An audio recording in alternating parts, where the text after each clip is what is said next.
भारत का पड़ोसी देश श्रीलंका इन दिनों किन हालात से गुजर रहा है, ये आप अब तक समझ चुके होंगे और इससे जुड़ी तस्वीरें भी देख चुके होंगे।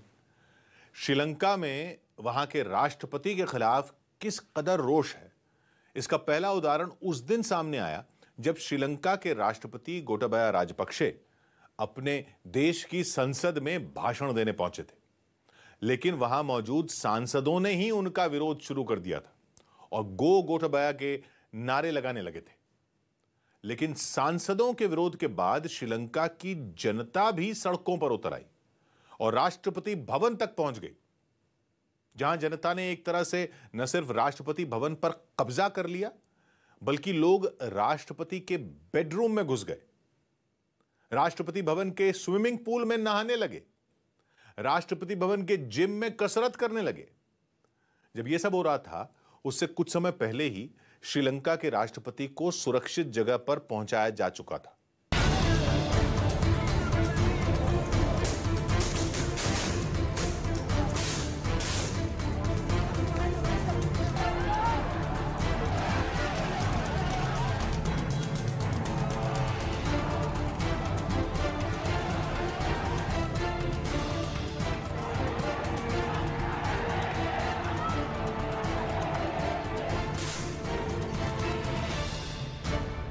इसके बाद लोगों ने श्रीलंका के नए प्रधानमंत्री रनिल विक्रमसिंघे के आवास पर भी धावा बोल दिया और जैसे हालात राष्ट्रपति भवन के थे, वैसे ही हालात प्रधानमंत्री आवास के भी कर दिए गए।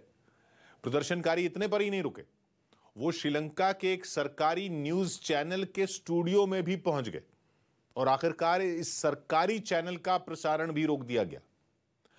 इन सारी परिस्थितियों को देखते हुए श्रीलंका में इमरजेंसी लगा दी गई और सर्वदलीय सरकार बनाने की तैयारी शुरू हो गई। अब लोगों को उम्मीद है कि सर्वदलीय सरकार शायद श्रीलंका के हालात को पटरी पर ला पाएगी। लेकिन सवाल यह है कि क्या ऐसा संभव है? नई सरकार आते ही ऐसी कौन सी जादू की छड़ी घुमा देगी जिससे सब ठीक हो जाएगा?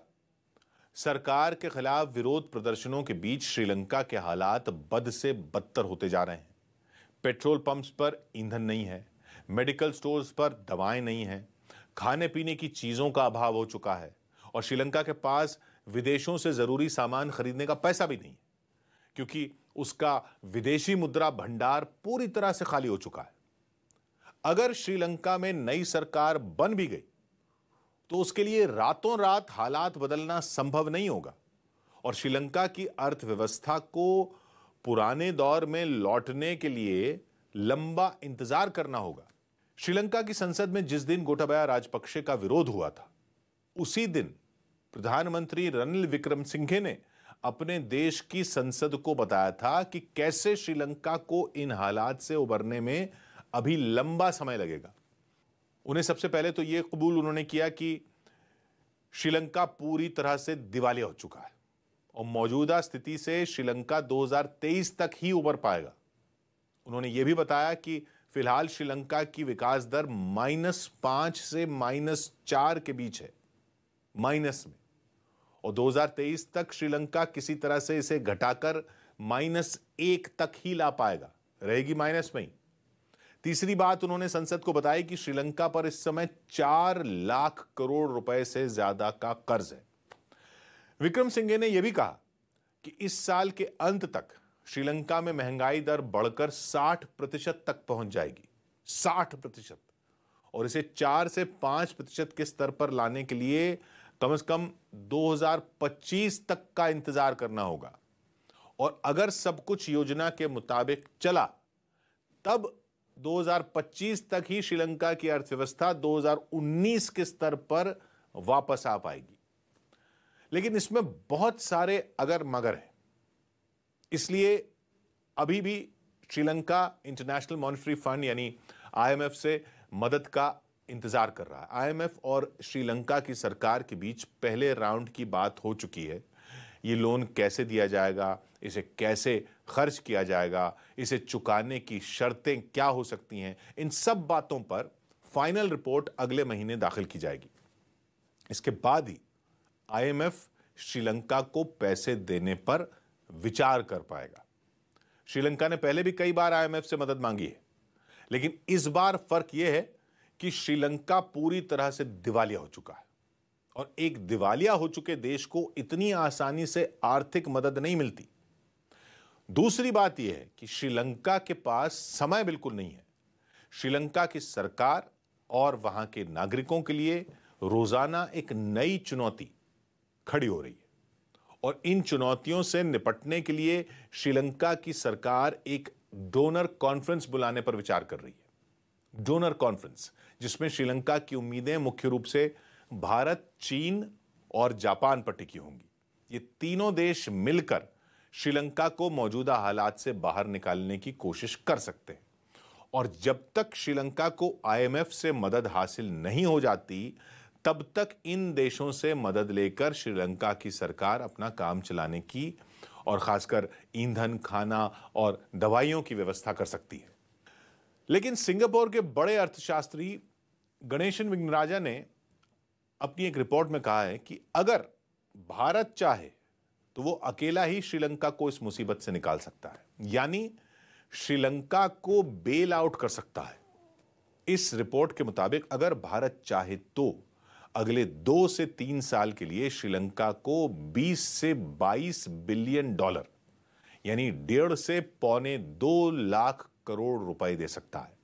और अगर भारत ऐसा करता है तो श्रीलंका को बिना आईएमएफ की कड़ी शर्तों के इन हालात से उबरने में मदद मिल सकती है। अब लेकिन सवाल यह है कि क्या भारत ऐसा करेगा? करेगा तो क्यों करेगा? इसका जवाब यह है कि अगर भारत ऐसा करता है तो सिर्फ दक्षिण एशिया की नहीं बल्कि पूरी दुनिया में भारत की साख बढ़ेगी और श्रीलंका फिर कभी चीन के चंगुल में जाने के बारे में सोचेगा भी नहीं। इस रिपोर्ट के मुताबिक भारत के पास यह अच्छा मौका है। इससे श्रीलंका के साथ न सिर्फ भारत का व्यापार और रिश्ते मजबूत होंगे बल्कि सामरिक नजरिए से भी श्रीलंका भारत के करीब हो जाएगा। इस समय चीन श्रीलंका को मदद देने को लेकर दुविधा में है क्योंकि अगर चीन ने श्रीलंका की मदद की तो वो देश भी चीन से मदद मांग सकते हैं जो चीन की वजह से ही आज कर्ज में डूबे हैं। दूसरी तरफ दुनिया के ज्यादातर देश श्रीलंका को मदद देने के मामले में एकदम खामोश बैठे हैं। इसलिए अगर भारत मदद का हाथ बढ़ाता है तो यह भारत की बढ़ती ताकत का प्रमाण होगा। वैसे भी श्रीलंका जब इस स्थिति में पहुंचा तो भारत ही सबसे पहले श्रीलंका की मदद के लिए आगे आया। भारत अब तक श्रीलंका को करीब 27,000 करोड़ रुपए की आर्थिक मदद दे चुका है। लेकिन भारत के लिए यह फैसला आसान नहीं होगा क्योंकि मंदी और महंगाई का खतरा भारत पर भी मंडरा रहा है। भारत अगर श्रीलंका को 1.5 से 1.25 लाख करोड़ रुपए की मदद देता है तो यह पैसा भारत के करदाताओं की जेब से ही आएगा और इससे भारत की अर्थव्यवस्था पर भी दबाव पड़ सकता है। इसलिए भारत को यह फैसला अपनी कूटनीतिक और आर्थिक जरूरतों को ध्यान में रखकर ही करना होगा। टॉकिंग पॉइंट में आज के लिए इतना ही। अब आपसे हमारी मुलाकात होगी शनिवार शाम 7 बजे। तब तक के लिए आप खुश रहिए, स्वस्थ रहिए।